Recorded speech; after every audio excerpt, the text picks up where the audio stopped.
Hello everyone. आज हम लोग business and commercial knowledge chapter 1 start करने वाले हैं। तो देख लेते हैं हमारा पहला topic, domains of business and commercial knowledge. सबसे पहला क्वेश्चन ये आता है कि ये डोमेन आखिर होता क्या है। तो ऑक्सफोर्ड ऑनलाइन डिक्शनरी में डोमेन का मतलब ये लिखा हुआ है कि स्फेयर ऑफ नॉलेज, यानी कि जो भी हम सब्जेक्ट पढ़ रहे हैं उसका स्फेयर यानी कि दायरा क्या है, स्कोप क्या है।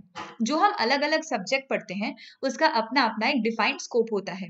जैसे कि अकाउंट्स में हम क्या पढ़ते हैं कि जो different forms of business organisation होते हैं, जैसे कि सोल प्रोप्राइटरशिप, पार्टनरशिप और कंपनी, तो इनके अकाउंट्स कैसे लिखे जाते हैं। हम लॉ में क्या पढ़ते हैं, हम लॉ में ये पढ़ते हैं कि इस वक्त हमारे देश में कौन से कानून एप्लीकेबल हैं, ठीक है, उसकी हम डिटेल्स पढ़ते हैं। तो उसी तरीके से बीसी के ये जो सब्जेक्ट है इसका भी अपना एक डिफाइंड स्कोप है। अब इसके स्कोप को समझने के लिए हमें पढ़ने पड़ेंगे इसके तीन इंपॉर्टेंट कैरेक्टरिस्टिक्स, यानी कि business is vast, BCK is vast, second है बीसीके इज इक्लेक्टिक, और थर्ड क्या है, it is ever evolving and expanding. अब एक एक करके हम इन तीनों कैरेक्टरिस्टिक्स को समझेंगे। पहला है बीसीके इज वास्ट। तो अब बीसीके यानी कि बिजनेस एंड कमर्शियल नॉलेज, ये जो सब्जेक्ट है इसका पहला वर्ड क्या है, बिजनेस। तो इस सब्जेक्ट में हमें पहली चीज तो ये पढ़नी है कि बिजनेस के टाइप्स आखिर होते क्या हैं। ये नॉलेज हमें इस सब्जेक्ट में मिलेगा। तो हमें ये बात पता है कि universe of business is vast, यानी बिजनेस तो कई तरीके के होते हैं। अगर हम सिंपल तरीके से देखें तो तीन मेजर टाइप के बिजनेस होते हैं। एक होता है मैन्युफैक्चरिंग, जिसमें हम लोग कोई रॉ मटेरियल्स को फिनिश्ड गुड्स में कन्वर्ट करके उसे सेल करके अर्न करते हैं प्रॉफिट। दूसरा होता है ट्रेडिंग, जिसमें हम लोग एक जगह से गुड्स परचेज करके उसे दूसरी जगह पर सेल करके अर्न कर लेते हैं प्रॉफिट। और तीसरा होता है सर्विसेज, जिसमें हम लोग गुड्स में डील ना करके हम बेचते हैं कुछ इनटेंजिबल एंड वैल्यूएबल सर्विसेज, जैसे कि टीचिंग की सर्विसेज। तो ये तो ब्रॉड कैटेगरी है ऑफ बिजनेस। अब इन कैटेगरी के अंदर भी क्या आती है, सब कैटेगरीज।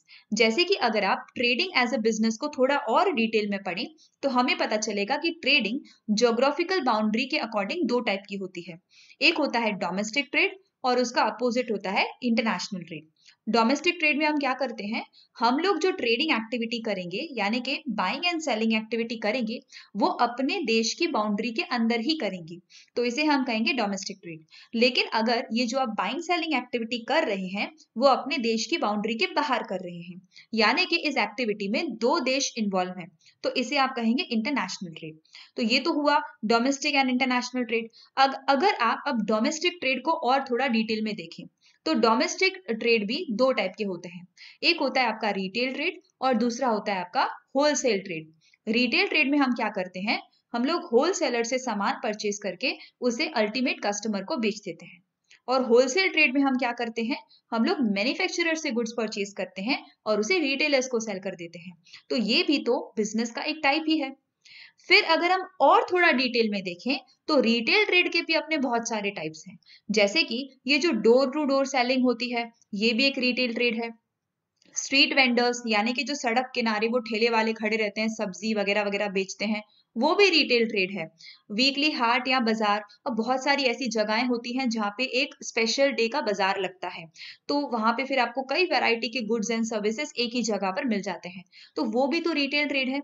नेबरहुड शॉप यानी कि बगल की जो किराना शॉप्स होती है वो भी रिटेल ट्रेड है। या जो मेन मार्केट में आपको शॉप मिल जाएंगी, मॉल्स में जब आप जाते हैं, ये भी रिटेल ट्रेड है। इसके अलावा जो चेन स्टोर्स होते हैं या फिर जो ऑनलाइन अगर आप परचेज कर लेते हैं जैसे कि अमेजोन से, फ्लिपकार्ट से, ये भी रिटेल ट्रेड है। आप समझ रहे हैं हम क्या पढ़ रहे हैं यहाँ पे, हम पढ़ रहे हैं कि बिजनेस का स्कोप कितना वाइड है, कितने सारे टाइप के बिजनेस हैं और उनकी अपनी कितनी सब कैटेगरीज हैं, ठीक है। अब और भी अगर हम इसमें डिटेल में जाना चाहें तो हम ये भी पढ़ सकते हैं कि आखिर ये रिटेलर्स फंक्शन क्या परफॉर्म करते हैं, ठीक है। हम रिटेल ट्रेड के बारे में पढ़ रहे हैं तो हम क्या पढ़ेंगे, अब ये जो रिटेलर्स काम क्या करते हैं, उनके अपने फंक्शंस क्या होते हैं। अब जैसे कि हमने देखा कि रिटेल ट्रेड तो कई टाइप की होती है, तो ये अलग अलग जो फॉर्म्स ऑफ रिटेल ट्रेड है उनकी अपनी अपनी स्पेशलिटी होती है। फॉर एग्जाम्पल कि अगर आप बगल की किराना शॉप की बात करें तो वहां से अगर आप सामान परचेज करते हैं तो आपको कुछ ऐसी फैसिलिटीज मिलती हैं जो आपको मॉल नहीं दे सकते। फॉर एग्जाम्पल क्या होता है, नेबरहुड शॉप से अगर हम परचेज करते हैं तो वहां पे हमें वैरायटी ऑफ गुड्स मिल जाते हैं जो हमें रोजमर्रा की लाइफ में बहुत ज्यादा काम आते हैं। डिफरेंट डिफरेंट ब्रांड्स के हमें आइटम्स मिल जाते हैं। हम स्मॉलर क्वांटिटीज में वहां से परचेज कर सकते हैं, हमें बल्क में परचेज करने की कोई ज़रूरत नहीं है। वहां से हमें होम डिलीवरी की सर्विसेज मिल जाती हैं और क्रेडिट भी मिलता है, क्योंकि ये जो नेबरहुड शॉप्स होती हैं उनके साथ हमारा एक तरीके से हर मंथली या वीकली डीलिंग होती रहती है, तो एक जान पहचान सी बन जाती है, एक विश्वास सा बन जाता है, जिस वजह से हमें क्या मिल जाता है, क्रेडिट फैसिलिटीज भी मिल जाती हैं। लेकिन क्या यही सब फैसिलिटीज हमें मॉल में मिलती हैं? क्या हमें होम डिलीवरी सर्विसेज और क्रेडिट फैसिलिटी मॉल में मिलती है? बिल्कुल नहीं। लेकिन अगर आप मॉल से सामान परचेज करते हैं तो उनकी अपनी स्पेशलिटीज हैं, जैसे कि वहां पे आपको ज्यादा वैरायटी का सामान मिलेगा और कुछ स्कीम्स भी वहां पे मिल जाएंगी। ठीक है, तो उनका अपना शॉपिंग एक्सपीरियंस होता है। ऑनलाइन अगर आप बाइंग सेलिंग करते हैं तो उनकी अपनी फैसिलिटीज हैं। जो मेन और मेजर फैसिलिटी आपको ऑनलाइन बाइंग में मिल जाती है वो है 24/7 फैसिलिटी, यानी कि आप 24 घंटे और सातों दिन बिना किसी ब्रेक के आप शॉपिंग कर सकते हैं। तो यूजुअली अगर आप बगल की किराना शॉप की बात करें या मॉल की बात करें तो उनका एक डिफाइंड टाइम लिमिट होता है ना? मॉर्निंग से शाम को 6-7 या 8-9 बजे तक मैक्सिमम। तो अब रात को 2 बजे तो वहां नहीं जा सकते। लेकिन अगर आप ऑनलाइन बाइंग कर रहे हैं तो उसके ऊपर कोई टाइम लिमिटेशन नहीं होता। तो ये हमने पढ़ा कि बिजनेस एक टॉपिक ऐसा है जो इतना वास्ट है। ठीक है, तो मेन फर्स्ट कैरेक्टरिस्टिक यही हो जाता है बीसीके का कि ये सब्जेक्ट अपने आप में काफी वास्ट है, क्योंकि इसमें हम बिजनेस के बारे में पढ़ते हैं और बिजनेस तो कई तरीके के हो सकते हैं। इसका जो सेकेंड कैरेक्टरिस्टिक है वो ये है कि बीसीके इज इक्लेक्टिक। तो इक्लेक्टिक का मतलब क्या होता है? Multi disciplinary. यानी कि अगर आप बिजनेस करने के बारे में सोचते हो तो यहाँ पे आपको चाहिए बहुत सारा डिसिप्लिन, यानी बहुत सारे सब्जेक्ट्स का नॉलेज। ठीक है, तो इसको मल्टी डिसिप्लिनरी इसीलिए कहते हैं क्योंकि बिजनेस करने के लिए हमको वेरियस डिसिप्लिन यानी वेरियस सब्जेक्ट्स का नॉलेज चाहिए होता है। फॉर एग्जाम्पल, आपको मार्केटिंग का नॉलेज चाहिए। अगर आप सामान बना लेते हो तो आपको उसे कस्टमर के सामने प्रमोट भी तो करना है, उन्हें अट्रैक्ट भी तो करना है ताकि वो आपका सामान परचेज करें। तो इसके लिए आपको क्या करनी पड़ेगी? मार्केटिंग। आपको नॉलेज चाहिए कि मार्केटिंग आखिर करी कैसे जाती है।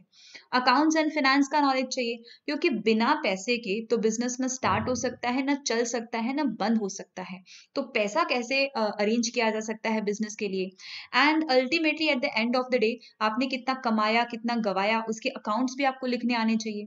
ऑपरेशंस यानी कि जो डे टू डे वर्क होते हैं, है ना, मैन्युफैक्चरिंग में जैसे प्रोडक्शन होता है, पैकिंग होता है, डिस्पैचिंग होता है, ये जो डेली एक्टिविटीज है आपको इसका नॉलेज चाहिए। ह्यूमन बिहेवियर, क्योंकि आप बिजनेस में किससे डील करते हैं? Business is it is something about humans. अगर लोग नहीं है आपके बिजनेस में तो आपका बिजनेस चल ही नहीं सकता। सिर्फ मशीन्स, बिल्डिंग, लैंड अपने आप में काम नहीं कर सकती। जो मेन फैक्टर ऑफ प्रोडक्शन होता है किसी भी बिजनेस का वो होता है ह्यूमन फैक्टर। तो आपको इन ह्यूमंस के साथ डील करना पड़ता है, अपने वर्कर्स के साथ, अपने एम्प्लॉइज के साथ। तो इसके लिए आपको समझना पड़ता है उनकी साइकोलॉजी, उनको आपको मोटिवेट करना पड़ता है, उनको आपको फिट रखना पड़ता है, एनर्जाइज रखना पड़ता है ताकि वो काम करें प्रोडक्टिवली, और इससे ही तो आपको मिलेगा ना प्रॉफिट। तो आपको ह्यूमन बिहेवियर की समझ होनी चाहिए, आपको लॉ के बारे में पता होना चाहिए, क्योंकि बिजनेस लॉ के अकॉर्डिंग ही चल सकता है, लॉ के अपोजिट नहीं। इकोनॉमिक्स की समझ होनी चाहिए, डिमांड सप्लाई का रिलेशन, प्राइस और प्राइस एंड सप्लाई का रिलेशन, प्राइस एंड डिमांड का रिलेशन, और जो फैक्टर्स आपके डिमांड सप्लाई को इन्फ्लुएंस करते हैं, ये सब चीजों का नॉलेज एक बिजनेसमैन को होना चाहिए। एथिक्स यानी सही गलत की समझ हम में होनी चाहिए। तो ये कितने सारे फैक्टर्स हैं और कितने सारे सब्जेक्ट्स हैं जिसका आपको प्रॉपर नॉलेज होगा तो ही आप सही ढंग से कर सकते हैं बिजनेस। अब ये जो अलग अलग डिसिप्लिन्स हमने देखे यहाँ पे, इन अलग अलग डिसिप्लिन्स में कुछ ऐसे वर्ड्स यूज किए जाते हैं जो सब्जेक्ट स्पेसिफिक होते हैं, जिनको हम कहते हैं उस डिसिप्लिन की स्पेसिफिक वोकैबुलरी। अगर हम बिजनेस कर रहे हैं तो हमको उन स्पेसिफिक टर्मिनोलॉजीज के बारे में पता होना चाहिए जो शायद किसी आम इंसान को नहीं पता हो, लेकिन एक बिजनेसमैन को पता होते हैं। मैं आपको जस्ट एन एग्जांपल दे दूं। एक वर्ड होता है ना, कॉल। ठीक है, कॉल। अब अगर हम कॉल की बात करें तो एक नॉर्मल बंदा क्या समझेगा कॉल का मतलब, है ना, फोन कॉल। लेकिन अगर आप एक अकाउंट्स के पर्सन हो, आपने अकाउंट्स किया है, तो आपको पता चलेगा कॉल का मतलब क्या होता है। जो कंपनी कॉल मंगवाती है, अगर आपने किसी कंपनी के शेयर्स परचेज करे हैं तो जो कंपनी इंस्टॉलमेंट में मनी मंगवाती है उसको हम कहते हैं कंपनी ने कॉल मंगवाया, कंपनी ने कॉल किया। ठीक है, तो आप देख रहे हो एक नॉर्मल पर्सन के लिए कॉल होता है फोन कॉल, लेकिन एक अकाउंट्स पर्सन के लिए कॉल का मतलब क्या है? इंस्टॉलमेंट मनी जो कंपनी ने शेयर होल्डर से मंगवाया है। सिमिलरली ड्रॉर, ठीक है। तो एक नॉर्मल पर्सन ड्रॉर का मतलब क्या समझेगा, एक फर्नीचर का पार्ट जिसमें आप सामान अपना स्टोर करते हो। लेकिन अगेन अगर एक बिजनेस पर्सन है तो वो ड्रॉर का मतलब क्या समझेगा, जिसने कोई बिल्स रिसीवेबल बनाया है, जिसने कोई चेक ड्रॉ किया है ना, कोई नेगोशिएबल इंस्ट्रूमेंट बनाने वाले बंदे को हम क्या बोलते हैं, drawer of cheque, drawer of bills receivable. ठीक है। अब देखो शब्द वही है, लेकिन अगर हम subject specific point of view से इसे देखें, अकाउंट्स के पॉइंट ऑफ व्यू से देख रहे हैं, मतलब कितना डिफरेंट है। तो हमें अगर हम बिजनेस कर रहे हैं तो हमें स्पेसिफिक वोकैबुलरी के बारे में प्रॉपर नॉलेज होना चाहिए। ठीक है। अब बीसीके में यानी बिजनेस में कुछ ऐसे वर्ड्स भी यूज होने लगे हैं जो पहले कभी बिजनेस में यूज नहीं होते थे, वो किसी दूसरे फील्ड में यूज होते थे, लेकिन अब वो बिजनेस में वर्ड्स वो यूज होने लगे हैं। तो हमें ऐसे वर्ड्स की भी जानकारी होनी चाहिए, जैसे कि कुछ ऐसे वर्ड्स हैं जिसे हमने मिलिट्री से and biology in field of knowledge से उठाया है। वो वर्ड्स कौन से हैं, और ये आपके एमसीक्यू के लिए भी इंपॉर्टेंट है। पहला वर्ड है आपका स्ट्रैटेजी और लॉजिस्टिक्स, जिसे हमने कहां से उठाया, मिलिट्री से उठाया।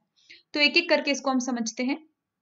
वर्ड स्ट्रैटेजी का मतलब क्या होता है, देखो स्ट्रैटेजी क्या होती है, स्ट्रैटेजी यानी कि एक ऐसी प्लानिंग जिसको हम लोग यूज करते हैं वॉर फील्ड में। जो ये स्ट्रैटेजी वर्ड है, इसका सबसे पहले यूज हुआ था वॉर के कॉन्टेक्स्ट में। अब अगर दो देश लड़ रहे हैं तो आपको पता होगा कि हर देश की अपनी अपनी रणनीति होती है। फॉर एन एग्जाम्पल, अगर इंडिया का पाकिस्तान के साथ वॉर हो जाता है तो हमारे जो आर्मी के मेजर जनरल हैं वो एक रणनीति बनाएंगे, एक स्ट्रैटेजी बनाएंगे कि कैसे हम लोग पाकिस्तान आर्मी को हराएं, हम ऐसा क्या करें कि हम लोग उनको आउटस्मार्ट करके उनको हम लोग डिफीट कर दें। तो ये जो प्लानिंग मेजर जनरल बना रहे हैं अपने एनिमी को डिफीट करने के लिए, इस प्लानिंग को हम क्या कहते हैं, स्ट्रैटेजी। तो अब ये स्ट्रैटेजी वर्ड कहां पे यूज होने लगा, मिलिट्री में, वॉर के कॉन्टेक्स्ट में। अब यूज होता है बिजनेस में। ऐसा क्यों, क्योंकि बिजनेस भी क्या किसी वॉर फील्ड से कम है। बिजनेस में जो आपके कॉम्पिटिटर्स होते हैं वो बिल्कुल एनिमी की तरह ही होते हैं, और हम भी उससे लड़ रहे होते हैं कि कैसे हम अपने कॉम्पिटिटर्स को पछाड़ के नंबर 1 हो जाएं, कैसे हम अपने कॉम्पिटिटर्स को बिल्कुल मार्केट में से निकाल के बहुत ज्यादा प्रॉफिट अर्न कर लें, कस्टमर्स को अपनी तरफ खींच लें। तो इसके लिए भी हमें क्या करनी पड़ती है, प्लानिंग। ठीक है। और वो प्लानिंग जो आप अपने कॉम्पिटिटर्स को बीट करने के लिए बनाते हो, उसी प्लानिंग को हम क्या कहते हैं, स्ट्रैटेजी। तो अब ये बिजनेस में वर्ड यूज होने लगा। सेकंड क्या है, लॉजिस्टिक्स। लॉजिस्टिक्स का मतलब क्या होता है, अगर आप सिंपल समझें तो मूवमेंट। ठीक है, मूव करना, चीजों को यहां से वहां मूव करना इज लॉजिस्टिक्स। अब मिलिट्री में यूज होने लगा, क्योंकि मिलिट्री में क्या होता है कि जिस जगह पर वॉर हो रही है वहां पे आपको कई सारी चीजें पहुंचानी होती हैं। तो एक जगह से दूसरी जगह आपको कुछ चीजें पहुंचानी होती हैं। ठीक है। तो वॉर फील्ड तक आपको चीजें पहुंचानी होगी, जैसे कि क्या क्या, ट्रूप्स। ट्रूप्स का मतलब क्या होगा कि ये जो आर्मी पर्सोनल है, जो जवान है हमारे, जो सैनिक हैं, जो लड़ाई करने वाले हैं, उनके समूह को, उनके ग्रुप को हम क्या बोलते हैं, ट्रूप्स। तो ट्रूप्स को आप लोग को जो है वो जहां पे वॉर हो रही है या जहां पे ज्यादा जरूरत है उन सोल्जर्स की, हमें वहां पर उन्हें पहुंचाना होता है। साथ ही साथ कुछ मिलिट्री सप्लाईज एंड इक्विपमेंट्स, भाई कुछ तो साधन होंगे ना जिनसे हम लड़ाई करेंगे, जैसे कि हमारे हथियार हो सकते हैं, टैंकर्स हैं, मिसाइल्स हैं, तो वो हमें पहुंचाना पड़ेगा। फिर ये जो हमारे आर्मी पर्सनल हैं, इंसान हैं, तो इन्हें फूड सप्लाईज, वाटर सप्लाईज पहुंचानी पड़ेंगी। ठीक है। तो इनको हमें कैसे पहुंचाना पड़ता है, बहुत सही समय पर पहुंचाना पड़ेगा इन सबको। तो इसकी जो पूरी प्लानिंग होती है ना, उसे हम कहते हैं लॉजिस्टिक्स। लॉजिस्टिक्स में जो हमारा मेन एम होता है वो ये होता है कि हम सही चीज को सही जगह पर, सही समय पर, सही कॉस्ट पर पहुंचा दें। ठीक है। तो ये इसकी पूरी प्लानिंग होती है, प्रॉपर कोऑर्डिनेशन करके हम लोग चीजों को यहाँ से वहां मूव करते हैं, लोगों को, फैसिलिटीज को, सप्लाईज को हम मूव करते हैं। अब बिजनेस में भी ये यूज होने लगा, क्योंकि बिजनेस में भी तो आपको रॉ मटेरियल्स को, फिनिश गुड्स को यहाँ से वहां मूव करना पड़ता है। फॉर एन एग्जांपल, अगर मान लो कि आपकी फैक्ट्री यहाँ पर है, ठीक है, ये आपकी फैक्ट्री है और यहाँ पे क्या है कि आपका सप्लायर है। तो आपको कुछ सामान चाहिए पर आपका सप्लायर यहाँ है, तो आपको यहाँ सप्लायर से रॉ मटेरियल अपनी फैक्ट्री तक मूव करना पड़ेगा। फिर आपने जब इस रॉ मटेरियल के ऊपर वर्क करके इसे फिनिश गुड्स बना लिया, तो फिर आपको ये फिनिश गुड्स अपने कस्टमर्स तक पहुंचाना पड़ेगा, तो फिर ये मूवमेंट होगी। तो मूवमेंट भी तो आपको बिजनेस में भी करनी पड़ती है, और यहाँ पे भी आपका मेन मोटिव वही है कि सही चीज सही जगह पर, सही समय पर, सही दाम पे पहुंच जाए। ठीक है। तो इसके लिए भी what you are using what, logistics. अब लॉजिस्टिक्स जो है वो बेसिकली दो टाइप का होता है, यहाँ पे आपको लिखा हुआ है, inbound logistics and outbound logistics. तो इनबाउंड का मतलब क्या होता है, इन यानी अंदर, या बाउंड माने बाउंड्री, तो इन द बाउंड्री, ठीक है। तो अगर आप कोई रॉ मटेरियल को अपनी फैक्ट्री के अपनी अपनी कंपनी के बाउंड्री के अंदर लेके आते हैं तो इसको हम क्या बोलते हैं, इन बाउंड। तो हम कौन सी चीजों को अपनी फैक्ट्री के अंदर लेके आते हैं, रॉ मटेरियल्स को, जिसको हम कहते हैं इनपुट्स, ठीक है। तो इनपुट्स को जब हम अंदर लेके आ रहे हैं दैट इज इनबाउंड लॉजिस्टिक्स। फिर अब जब आप आउटपुट्स को यानी फिनिश गुड्स को अपनी फैक्ट्री के बाहर लेके जा रहे हैं आउट ऑफ द बाउंड्री, तो इसको हम क्या कहेंगे, आउटबाउंड लॉजिस्टिक्स। फिर दो ऐसे वर्ड्स हैं जिसको हमने बायोलॉजी से उठाया है, एनिमल साइकोलॉजी से उठाया है, वो कौन से हैं आपके, बुल्स एंड बेयर्स, ठीक है। अब जिसने मेरी फिनेंस की वीडियोस देखी हैं उनको तो ये टॉपिक बिल्कुल क्लियर हो गया होगा बुल्स एंड बेयर्स का, फिर भी मैं यहाँ पे आपको बता देती हूँ। देखिए बुल्स एंड बेयर ये टॉपिक जो है जैसे कि अभी बताया मैंने बायोलॉजी से उठाए गए हैं, ह्यूमन एनिमल साइकोलॉजी से, ठीक है। तो अब बुल क्या होता है, बुल बैल होता है ना, बैल, ठीक है। तो उसका एक वो भी एनिमल है और उसकी साइकोलॉजी में क्या है, उसकी मानसिकता क्या है, वो अपने एनिमीज को कैसे पछाड़ता है, कैसे हमला करता है अपने एनिमीज के ऊपर। तो लिखा हुआ है कि जो बुल्स होते हैं वो अपने एनिमीज के साथ कैसे लड़ते हैं, उन्हें ऊपर उछालते हैं अपने सींग से। तो जिनसे भी उनको लड़ना होता है बुल्स को, वो क्या करते हैं, अपने एनिमी को ऐसे अपने सींग के दम पे, अपने हॉर्न्स के दम पे उसको पहले तो ऊपर उछाल के फिर नीचे पटकते हैं, ठीक है। तो आप देखोगे कि बुल्स कैसे मारते हैं, ऊपर उछाल के, ऐसे ऊपर ऊपर की तरफ उछाल के अपने एनिमीज को मारते हैं। लेकिन अगर आप बेर को देखो तो बेर कैसे करते हैं, बेर कैसे होते हैं, यानी भालू काफी वजनदार होते हैं, तो वो अपने एनिमीज को कैसे मारते हैं, उनको जमीन की तरफ धक्का देकर, तो उनको जमीन की तरफ धक्का देकर अपने वजन से उनको मारने की कोशिश करते हैं अपने एनिमीज को। तो यहाँ पे बेर क्या करते हैं, वो अपने एनिमीज को जमीन की तरफ धकेलते हैं यानी नीचे की तरफ। तो यहाँ पे आप देख रहे हो कि बुल्स ऊपर की तरफ उछाल के मारते हैं और बेर्स नीचे की तरफ। तो अब यहाँ पे यही जो इनकी साइकोलॉजी है वो अब हम स्टॉक मार्केट में यूज करने लगे हैं, ठीक है, शेयर बाजार में। अब शेयर बाजार में जो लोग ऐसा सोचते हैं कि फ्यूचर में प्राइसेस क्या है, बढ़ने वाले हैं, ऊपर जाने वाले हैं, जैसे कि बुल करता है ना, ऊपर की तरफ उछालता है। तो ऐसे जो लोग सोचते हैं शेयर बाजार में कि प्राइसेस फ्यूचर में ऊपर जाने वाले हैं, उन लोगों को हमने क्या कह दिया, बुल्स कह दिया। और जो लोग ऐसा सोचते हैं कि फ्यूचर में प्राइसेस जो किसी भी शेयर के नीचे जाने वाले हैं, तो उसको हमने क्या कह दिया, बेयर कह दिया। अब जो लोग ऐसा सोचते हैं ना कि फ्यूचर में प्राइसेस ऊपर जाने वाले, वो क्या करेंगे, वो ऐसा सोचेंगे कि अभी तो सस्ता मिल रहा है, कल भाव बढ़ने वाला है, ये तो उनकी एक्सपेक्टेशन है ना कि कल भाव बढ़ेगा, और तो वो अभी क्या करेंगे, परचेज करना स्टार्ट कर देंगे। तो जो बुल्स होते हैं वो बाय प्रेशर डालते हैं, यानी फटाफट इतना बाय करते हैं, इतना बाय करते हैं कि उससे क्या होगा, डिमांड बढ़ जाएगी, डिमांड बढ़ेगी तो ऑब्वियस सी बात है प्राइसेस तो राइज होंगे ही होंगे। ये मतलब ये ऑप्टिमिस्टिक सोच रखते हैं, एक पॉजिटिव थिंकिंग कि फ्यूचर अच्छा होने वाला है, फ्यूचर में प्राइसेस राइज होंगे, फ्यूचर में प्रॉफिट होगा, ऐसी सोच रखने वाले जो लोग होते हैं उसे हम कहते हैं बुल्स। बेयर्स बिल्कुल पेसिमिस्टिक थिंकर्स होते हैं, नेगेटिव सोच रखते हैं कि फ्यूचर में प्राइसेस नीचे जाएंगे, नीचे जाएंगे।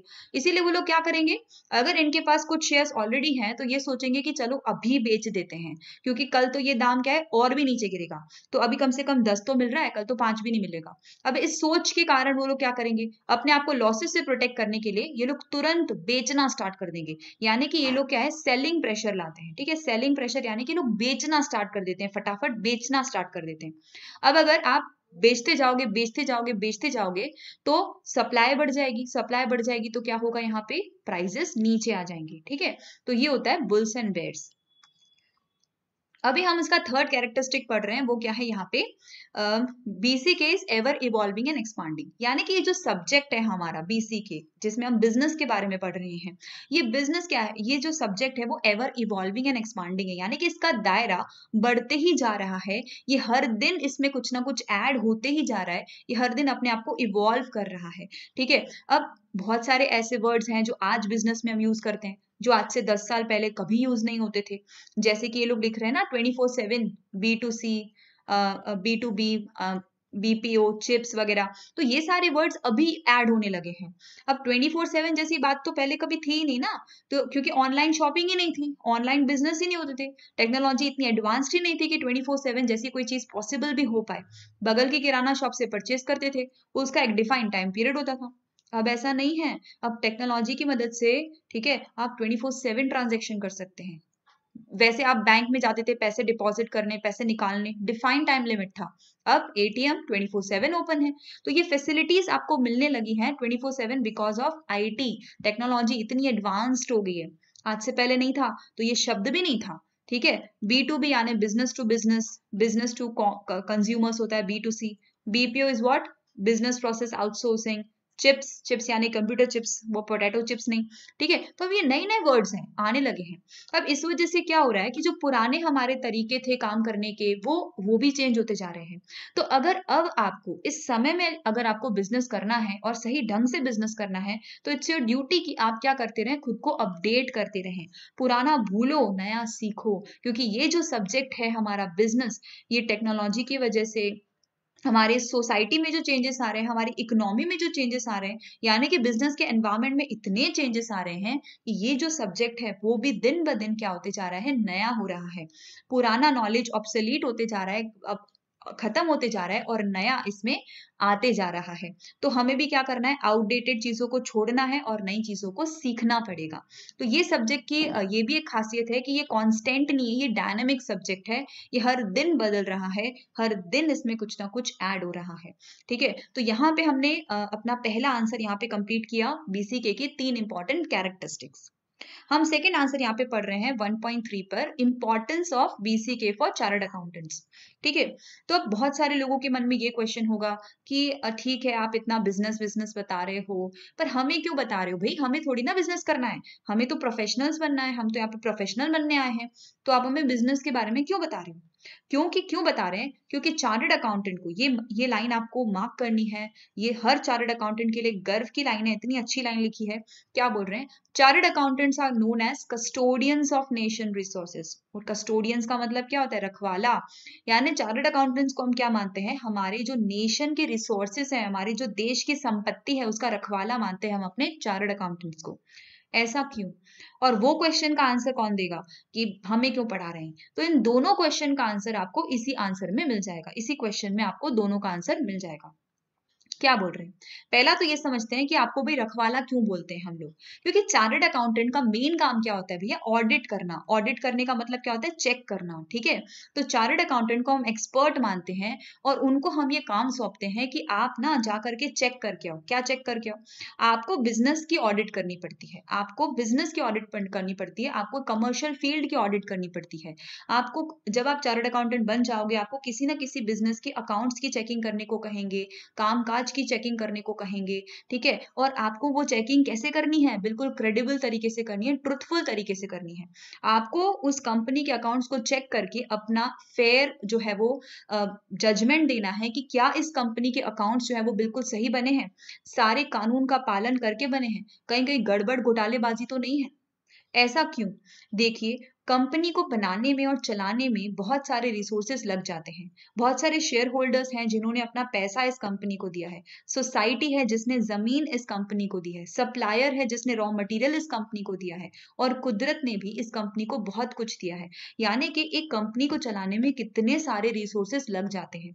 अब हमें ये भी तो जानना है कि इस कंपनी को या इस बिजनेस को जो रिसोर्स सौंपे गए हैं, क्या वो रिसोर्सेज वो सही जगह पर लगा भी रहे हैं।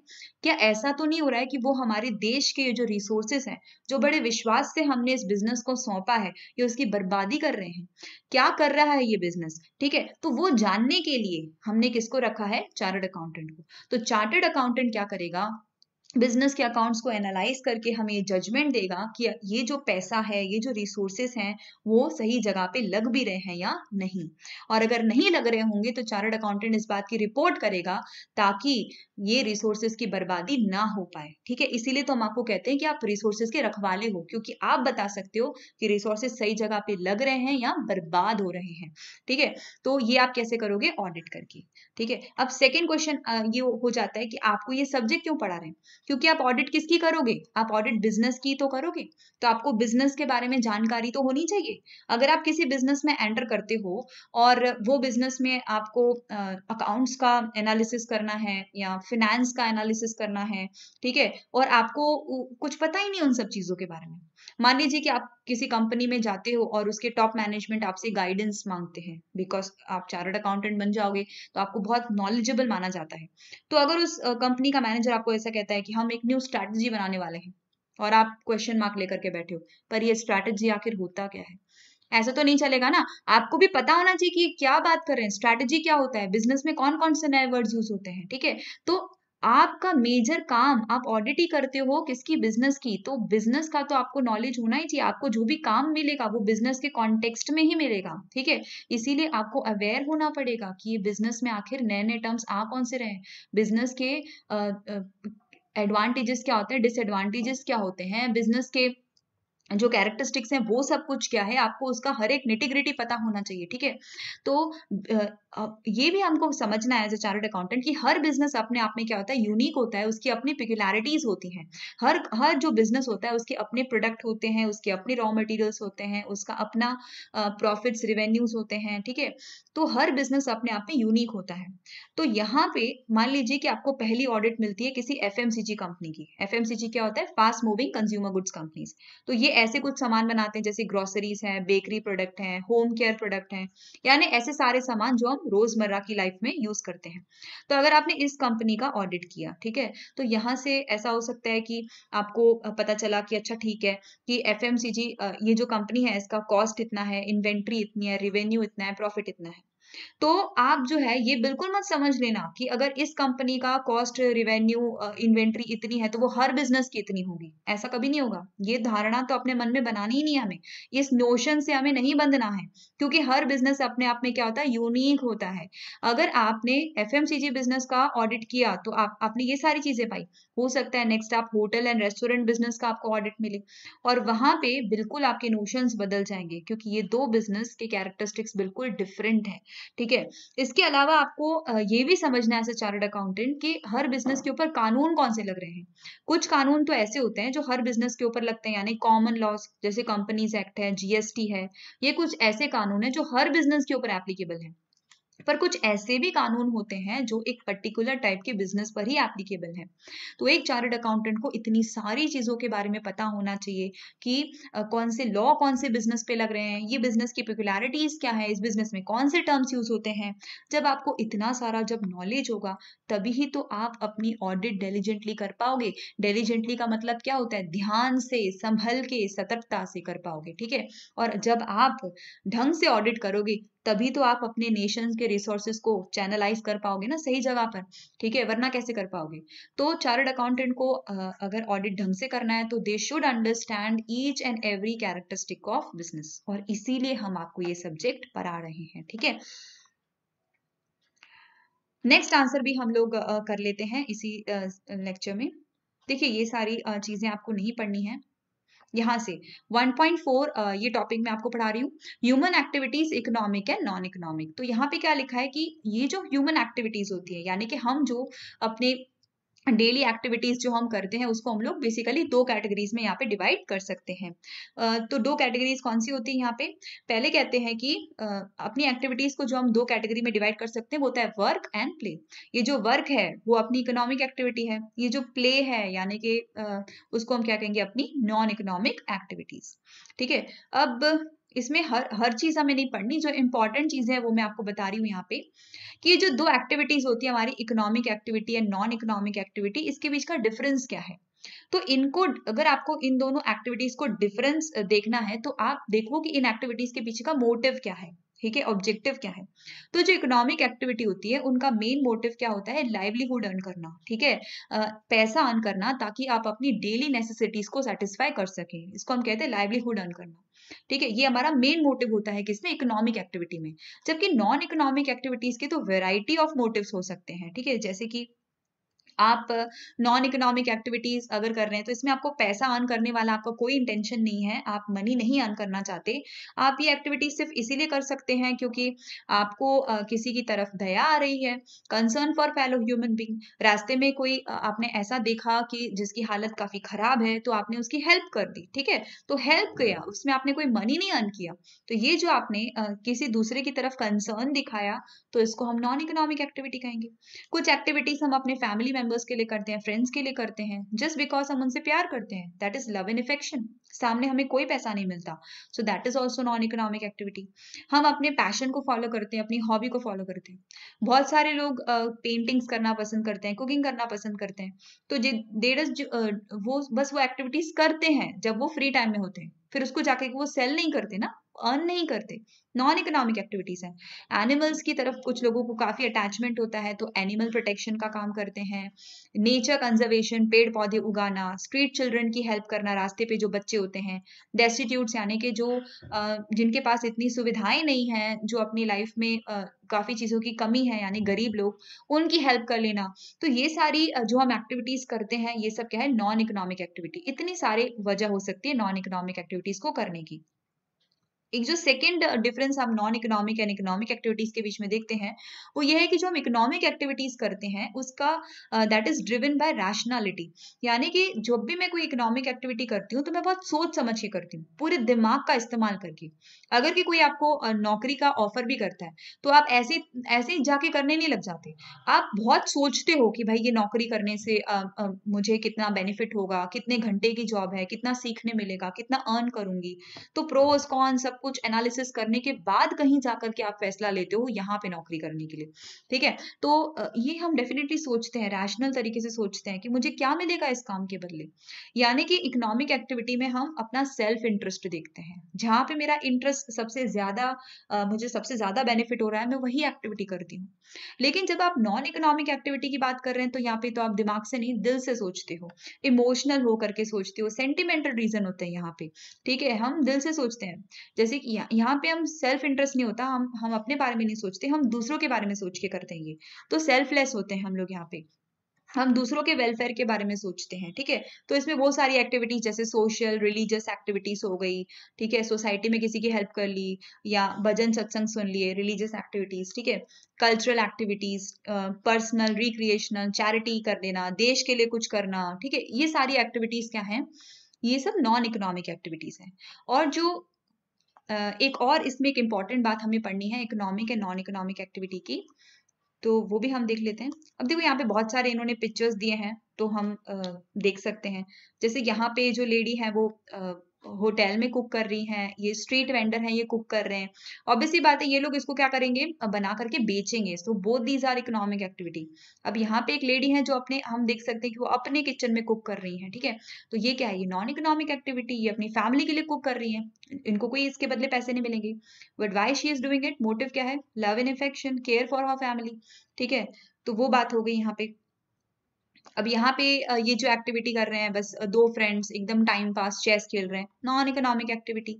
पेटा जो है वो जो एनिमल्स के लिए केयर करते हैं, ठीक है, तो उनको कोई पैसे नहीं मिल रहे इसके बदले। ठीक है, सो ये भी non economic activity.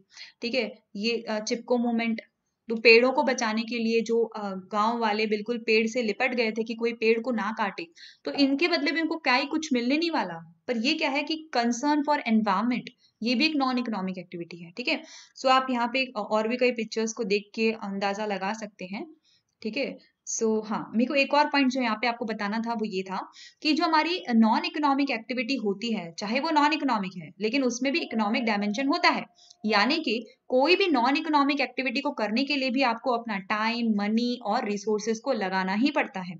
For an example, अगर आप ये सोचते हो कि मैंने बहुत पैसा कमा लिया, अब मैं क्या करूंगी कि गरीब बच्चों को पढ़ाऊंगी, तब गरीब बच्चों को पढ़ाना है अगर आपको, तो उसके लिए भी तो आपको सेटअप चाहिए ना। आपको अगर स्कूल खोलनी है तो आपको एक जमीन चाहिए, कुछ कुछ और रिसोर्सेस वहां पे आपको लगाने पड़ेंगे, बोर्ड होगा, टेबल होगा, चेयर होगा। ठीक है, बच्चों के लिए बेंचेस होंगी। तो इतनी सारी जो आप रिसोर्सेस यहाँ पे लगाओगे, तो ये सब मुफ्त में तो नहीं आते। यहाँ इसके लिए भी आपको इकोनॉमिक यानी कि मनी तो यहाँ पे चाहिए ही आपको। यहाँ पे भी आपको अपना समय देना पड़ेगा, पैसा देना पड़ेगा, एफर्ट्स लगाने पड़ेंगे। ठीक है, तो यहाँ पे आपको नॉन इकोनॉमिक एक्टिविटी करने के लिए भी आपको दोनों ही एक्सपेंडिचर करने पड़ते हैं, लार्ज एक्सपेंडिचर भी और डे टू डे एक्सपेंडिचर्स भी आपको करने पड़ते हैं। ठीक है, जैसे मैंने आपको बताया, अगर आप गरीब बच्चों के लिए स्कूल भी लगाना चाहते हो, तो उसमें पहले तो इनिशियल बड़े बड़े एक्सपेंडिचर, जमीन वगैरह के, फिर जो रोजमर्रा के एक्सपेंडिचर होंगे, जहां पे भी पढ़ाओगे वहां पे इलेक्ट्रिसिटी का बिल तो आएगा ही आएगा। तो ये जो डे टू डे एक्सपेंसेस हो जाते हैं। ठीक है, तो पैसा तो दोनों में ही लगता है। ठीक है, अब नॉन इकोनॉमिक एक्टिविटी में जो वॉलेंटियर्स आपके साथ काम कर रहे हैं, भाई वो पैसा चाहे न भी मांगे, ठीक है, चाहे उनको ऐसी इच्छा बिल्कुल नहीं होती है, जो वॉलेंटियर्स हो रहे हैं वो भी नॉन इकोनॉमिक, यानी वो भी सिर्फ हेल्प करने के इंटेंशन से आपके साथ जुड़े हैं, तो वो पैसा नहीं मांग रहे आपसे, उनको नहीं चाहिए रेगुलर इनकम, फिर भी नॉन इकोनॉमिक एक्टिविटीज करने में भी पैसा तो लगता ही है। ठीक है, तो अगेन यहाँ पे एक और बार इन्होंने वही बात रिपीट कर दी जो आगे इन्होंने पढ़ाई कि नॉन इकोनॉमिक और इकोनॉमिक एक्टिविटी का जो मेन डिफरेंस का पॉइंट है वो होता है intention behind doing that activities. ठीक है, तो इकोनॉमिक एक्टिविटी को हम क्यों करते हैं, हमारा मेन इंटेंशन क्या होता है, अर्न करना। नॉन इकोनॉमिक एक्टिविटी को हम बिल्कुल भी अर्निंग इंटेंशन से अर्न नहीं करते, ये होता है भाई मन का सुकून, ठीक है, किसी की हेल्प कर दो, ठीक है, तो वो सारी हमारे मेन मोटिव्स होते हैं। तो एग्जाम्पल के थ्रू भी वही बात को यहाँ पे समझाया है कि अगर आप अपने घर में कुकिंग करते हैं, क्लीनिंग करते हैं फैमिली के लिए, तो ये सब नॉन इकोनॉमिक एक्टिविटी है। लेकिन अगर आप यही काम पैसों के लिए कर रहे हैं, जैसे हमने आगे देखा होटल में हो रहा है, सो ये क्या हो जाएगा, इकोनॉमिक एक्टिविटी हो जाएगी। ठीक है, सो ये हमने डिफरेंस देखा economic and non economic activity का। अब हम देख रहे हैं distinguishing characteristics of economic activity, यानी कि इकोनॉमिक एक्टिविटी के कैरेक्टरिस्टिक्स क्या होते हैं।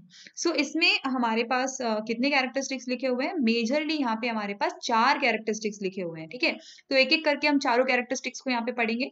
पहला लिख रहे हैं कि जो हमारी इकोनॉमिक एक्टिविटी होती है वो इनकम जनरेटिंग एक्टिविटी होती है, यानी कि वही बात है, हम इकोनॉमिक एक्टिविटी क्यों करते हैं, पैसे अर्न करने के लिए, लाइवलीहुड अर्न करने के लिए, ठीक है, ताकि हम अपनी नेसेसिटीज को सेटिस्फाई कर सकें।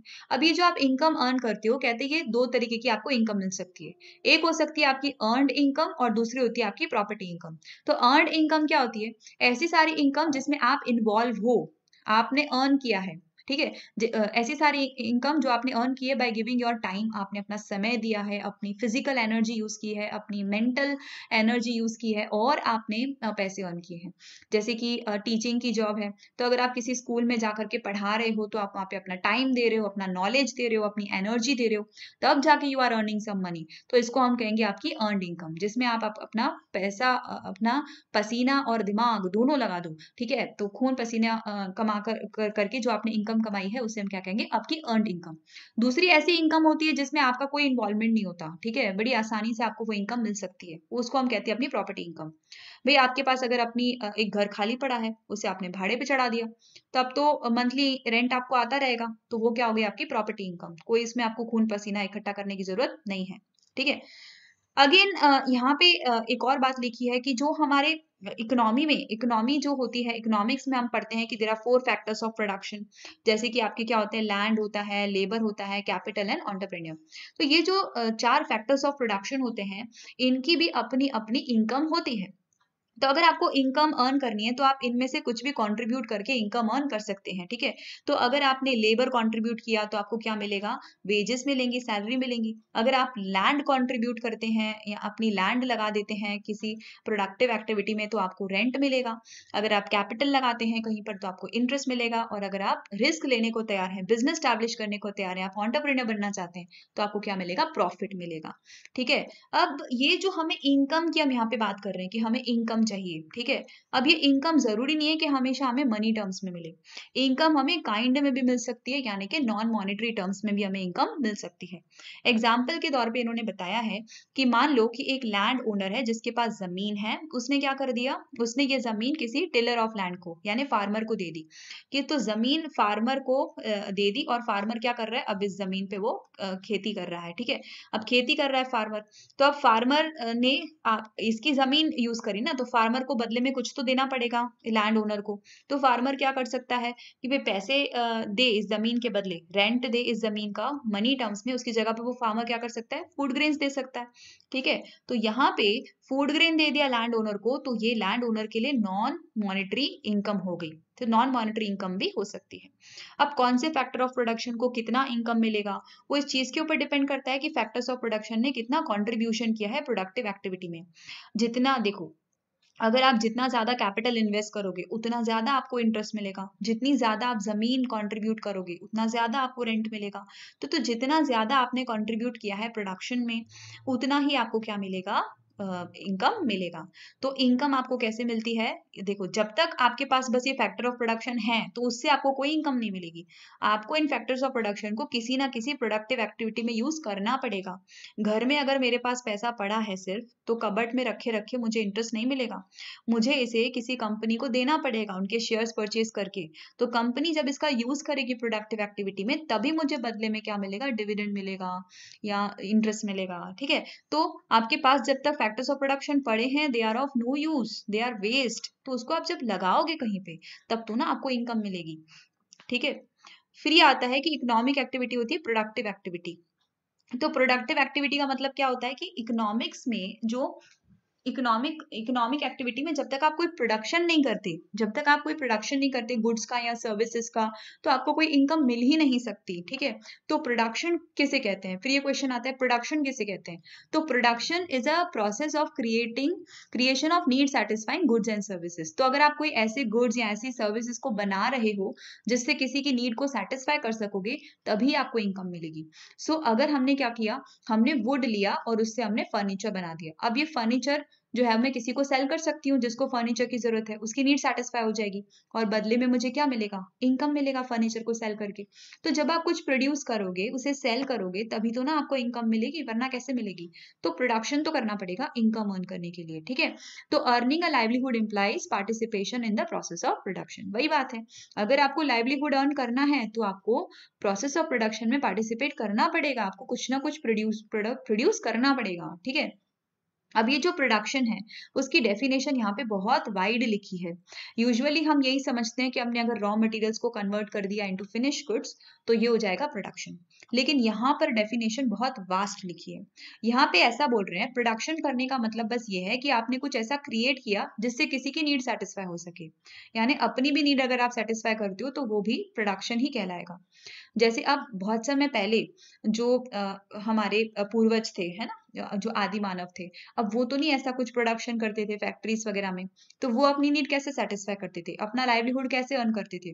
तो वो लोग क्या करते थे, हंटिंग करते थे एनिमल्स की, जंगलों में जाकर के शिकार करके, या फिर ये जो जंगली फल होते हैं, सब्जियां होते हैं, उसको इकट्ठा करके, तो इस तरीके से वो अपनी नीड को सेटिस्फाई करते थे। तो यहाँ से भी ये जो उन्होंने एक्टिविटी की उससे भी तो नीड सेटिस्फाई हुई ना, तो इसे भी हम क्या कहेंगे, ये भी प्रोडक्टिव एक्टिविटी है, ठीक है। हर एक्टिविटी जो आप कर रहे हो जिससे किसी की नीड सेटिस्फाई हो सके उसे हम कहेंगे प्रोडक्टिव एक्टिविटी।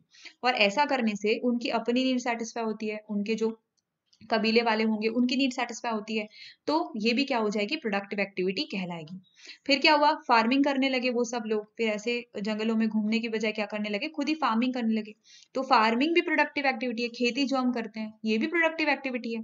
हम फार्मिंग करके कुछ अनाज वगैरह बोएंगे, उगाएंगे, तो उससे भी तो किसी की नीड सेटिस्फाई होगी, तो ये भी प्रोडक्टिव एक्टिविटी है। या फिर आप जब ये क्राफ्ट के काम करते हैं, है ना, पॉटरी यानी कि ये जो मिट्टी के बर्तन वगैरह बनाना, या फिर टेक्सटाइल्स यानी कि कपड़ा बना के बेचना, all these are productive activities.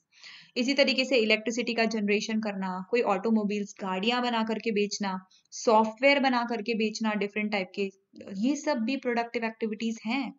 इसके अलावा सर्विसेज जो दिखाई नहीं देती पर किसी की नीड सेटिस्फाई करती है ना, जैसे टीचिंग है, मेडिसिन है, लॉ है, अकाउंटेंसी है, ये सब भी प्रोडक्टिव एक्टिविटीज हैं। अभी कह रहे हैं कि जो भी हम प्रोडक्शन करते हैं वो हम दो वजह से करते हैं। एक होता है कि सेल्फ कंजम्पशन के लिए, जिसको हम कहते हैं सब्सटेनेंस के लिए, अपने खुद के नीड को सेटिस्फाई करने के लिए, और कुछ हिस्सा हम क्या करते हैं, मार्केट में जाके सेल कर देते हैं। तो अब आपने जो भी प्रोडक्शन किया है वो किसी भी वजह से किया हो, प्रोडक्शन अपनी नीड सेटिस्फाई करने के लिए किया है तो भी उसे हम प्रोडक्शन कहेंगे, प्रोडक्टिव एक्टिविटी कहेंगे। अगर आप मार्केट में जाकर के बेच रहे हो इनकम अर्न करने के लिए तो उसे भी हम प्रोडक्टिव एक्टिविटी कहेंगे, ठीक है। अब प्रोडक्शन इकोनॉमिक्स में क्या बताता है, सप्लाई साइड ऑफ इकोनॉमिक्स। तो जितना सामान आपने प्रोड्यूस करके आप मार्केट में लेकर आए बेचने के लिए, उसे हम क्या कहते हैं, सप्लाई ही तो कहते हैं। तो प्रोडक्शन इकोनॉमिक्स में क्या बताता है, सप्लाई साइड ऑफ इकोनॉमिक्स बताता है, ठीक है, सप्लाई साइड है उसका, ठीक है। अब इसमें एक और बात इन्होंने और ऐड करी है कि प्रोडक्टिव एक्टिविटीज में ना एक और चीज आती है। कौन सी चीज, अब देखो जो भी आपने प्रोडक्शन किया है उसको मार्केट में लेके जाने के लिए भी और एडिशनल सर्विसेज चाहिए ना, जैसे कि आपको ट्रांसपोर्ट की सर्विसेज चाहिए, वेयर हाउसिंग सर्विसेज चाहिए, क्योंकि सारा सामान एक बार में तो बिक नहीं जाएगा, आपको थोड़ा सामान गोडाउन में भी रखना पड़ेगा, तो वेयर हाउसिंग सर्विसेज चाहिए।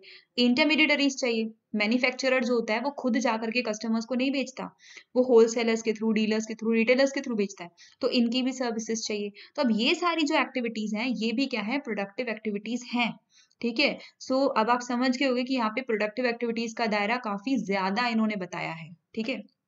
नेक्स्ट यहाँ पर क्या आता है कि even consumption is an economic activity. Consumption करने का मतलब क्या होता है कि कुछ कंज्यूम करना जिनसे हमारे नीड सेटिस्फाई हो सके। अब इस कंजम्पशन क्या बताता है, इकोनॉमिक्स में डिमांड साइड बताता है। जैसे कि अगर आपको पढ़ाई करनी है, आपको बुक चाहिए, पेन चाहिए, कैलकुलेटर चाहिए, तो ये आपकी नीड है। अब इस नीड को सेटिस्फाई करने के लिए आप क्या करेंगे, डिमांड करेंगे ना। तो डिमांड करेंगे, आप डिमांड करेंगे, वो चीज अगर एक बार आपके पास आ जाती है तो फिर आप उसे यूज करेंगे। तो ये जो आपने यूज करके अपनी नीड को सेटिस्फाई किया, यही क्या है, कंजम्पशन है।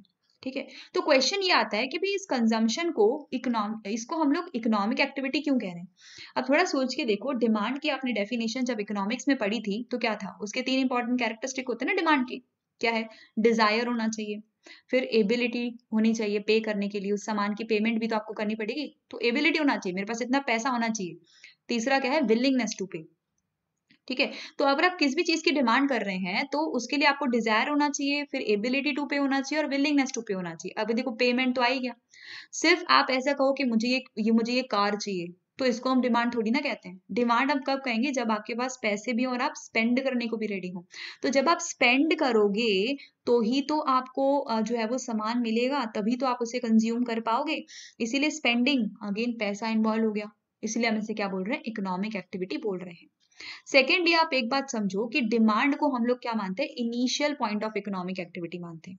क्यों ऐसा, क्योंकि देखो जब भी कोई भी कंज्यूमर कुछ डिमांड करता है तो उसी के रिस्पॉन्स में तो प्रोडक्शन होता है।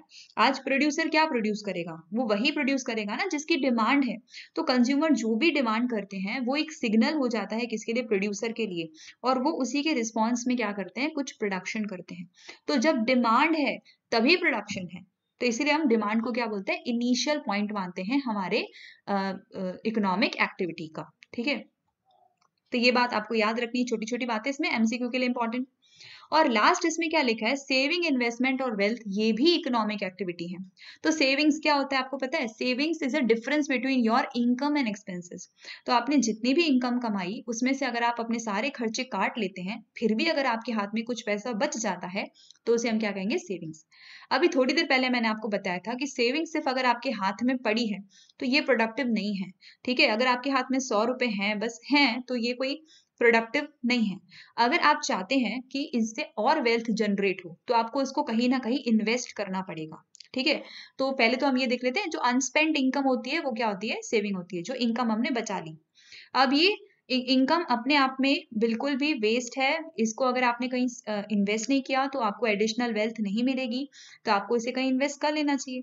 तो आप कहाँ इन्वेस्ट कर सकते हैं, तो देखो आप बैंक में अपना पैसा रख सकते हैं, एनबीएफसीज के पास पैसा जमा कर सकते हैं, या म्यूचुअल फंड्स में आप डाल दो, स्टॉक मार्केट में किसी कंपनी के शेयर्स परचेज कर लो, रियल एस्टेट जमीन खरीद लो, कुछ प्रॉपर्टी परचेज कर लो, गोल्ड में इन्वेस्ट कर लो। तो इन सब से क्या होगा, ये सब जरिए हैं, ये सब क्या है, चैनल्स हैं जिनके थ्रू आपकी सेविंग्स किस में कन्वर्ट हो जाती है, इन्वेस्टमेंट में। और एक बार आपने यहाँ पे इन्वेस्ट कर दिया तो आपको एडिशनल वेल्थ मिलेगी। ठीक है। 100 रुपए अगर आप किसी कंपनी में इन्वेस्ट करते हो तो वो कंपनी आपको उसके ऊपर मानो 10 रुपए का डिविडेंड देती है। तो at the end of the year आपका वेल्थ तो इंक्रीज हुआ ना। अगर आप इन्वेस्ट नहीं करते तो आपके पास 100 ही होते, लेकिन आपके इन्वेस्टमेंट की वजह से अब ये कितने हो गए, 110 हो गए। तो आपको एडिशनल वेल्थ मिलती है, एडिशनल पैसा मिलता है अगर आप इन्वेस्टमेंट करते हो। फिर ये क्वेश्चन आता है कि हमारा ये जो पैसा हमने इनको दिया, ये इनके साथ ऐसा क्या करते हैं, क्या करते हैं ये इन्वेस्टमेंट, ये स्टॉक ब्रोकर्स, ये जब हम पैसा कहीं पे इन्वेस्ट करते हैं तो उस पैसे का होता क्या है। ये जो आपने मान लो किसी बैंक में आपने पैसा डिपॉजिट किया, सेविंग अकाउंट में, या फिर आपने अपने फिक्स डिपॉजिट में पैसा को जमा किया, इन्वेस्टमेंट किया आपने। अब ये पैसा जो ये बैंक्स होंगी वो किसको देंगी, या वो कॉर्पोरेट सेक्टर को देंगी या वो गवर्नमेंट को देंगी। कॉर्पोरेट सेक्टर्स जैसे कि कंपनीज हैं, कोई बिजनेस है, उनको दिया जाएगा, क्योंकि बिजनेस के लिए या गवर्नमेंट के लिए भी काम करने के लिए उनको भी तो पैसा चाहिए। तो ये पैसा जो आपने इन्वेस्ट किया है वो इनको दिया जाएगा। ठीक है। ये बोरो करते हैं, ये पैसा आपके सेविंग्स को ये लोग बोरो करते हैं। ठीक है। अब ये कहाँ पे लगाते हैं उसे, कोई ना कोई फैसिलिटीज को क्रिएट करने में, इंफ्रास्ट्रक्चर को क्रिएट करने में। जैसे गवर्नमेंट इससे क्या करेगी, गवर्नमेंट इससे जो है वो सिविल इंफ्रास्ट्रक्चर क्रिएट करेगी, रोड है, रेल है, ब्रिजेस है, वो बनवाएगी। मिलिट्री हमारी सेना के ऊपर खर्च करेगी ताकि हमारी आर्मी और मजबूत हो सके। जो बिजनेस है वो भी अपना बिजनेस इंफ्रास्ट्रक्चर खड़ा करेंगे, बिजनेस को और एक्सपांड करेंगे। ठीक है। या प्रोडक्टिव एक्टिविटीज करेंगे आपके लिए, और नए नए और बेटर प्रोडक्ट्स बनाएंगे, रिसर्च करेंगे। तो अल्टीमेटली आपका जो जमा किया हुआ पैसा होता है, अगर आप इसे इन्वेस्ट करते हो तो वो और प्रोडक्टिव एक्टिविटीज में काम आता है। पर घर पे ही पड़ा रहेगा तो उससे कोई प्रोडक्टिव एक्टिविटी नहीं होगी। लेकिन अगर आप उसे इकोनॉमिक साइकिल में लेके आते हैं तो उनसे और एडिशनल जो है वो फायदा हो सकता है हमारी इकोनॉमी को। ठीक है, so your savings fuel more production. तो यहाँ पे हमने क्या देखा, 4 इंपॉर्टेंट कैरेक्टरिस्टिक्स देखे इकोनॉमिक एक्टिविटी के लिए। ठीक है, तो इस सेशन में हम इतना ही रखेंगे। नेक्स्ट सेशन में मैं आपको इसके आगे जो टॉपिक्स हैं वो पढ़ाऊंगी। That's it for this video. Have a good day.